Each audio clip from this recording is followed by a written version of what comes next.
اگر ٹوپی گر جائے سر سے ٹوپی گر جائے تو اس کی 3 شکلیں ہیں، کئی شکلیں اس کی ہو سکتی ہیں، سمجھے؟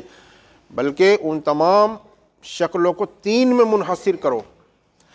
3 میں منحصر ایسے، ایک حالت تو یہ ہے کہ قیام کی حالت میں ٹوپی گر گئی، ہو سکتا ہے ٹوپی گر جائے، ہے نا بھئی، ہوا کے چلنے سے گر جائے، جیسے بھی گر جائے، بحالت قیام سر سے ٹوپی گر گئی۔ یا یہ ہے کہ رکوع کی حالت میں گر گئی، جھکتے ہوئے گر گئی، رکوع سے پہلے گر گئی، سمجھے؟ یا رکوع کے آس پاس گر گئی، ٹوپی گر گئی۔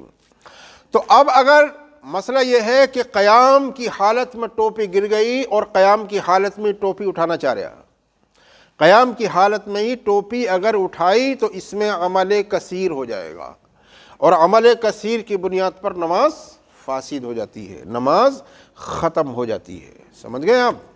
اور اسی طریقے سے رکوع میں اگر گری اور رکوع میں ہی اٹھا رہا ہے، سمجھ گئے، تو نماز اس کی فاسد ہو جائے گی۔ اور اگر ٹوپی اس کی گر گئی، قیام کی حالت میں گر گئی، یا یہ ہے کہ رکوع کی حالت میں گر گئی اور جہاں سجدے کے لیے جائے گا وہ تو سجدے کے قریب ہے اور وہ اٹھا سکتا ہے بعد میں، تو وہ بحالت سجدہ جو ہے اسے اٹھا سکتا ہے، وہ بھی شرط کے ساتھ کہ عمل کثیر نہ ہو، عمل قلیل ہو، ایک ہاتھ سے اٹھا کر جو ہے وہ سر پہ رکھ سکتا ہے، سمجھ گئے؟ بلکہ افضل ہے یہ کہ سجدے کی حالت میں اگر ٹوپی گرے، سجدے کی حالت میں اگر ٹوپی گری ہے تو عمل قلیل کی صورت میں ایک ہاتھ سے اٹھا کر جلدی سے وہ اپنے سر پر رکھ سکتا ہے، اس سے نماز فاسد نہیں ہوگی۔ لیکن عمل کثیر اگر پایا گیا اور رکوع کی حالت میں ہے، اور رکوع جو ہے رکوع کو ختم کر کے اور جو ہے وہ نماز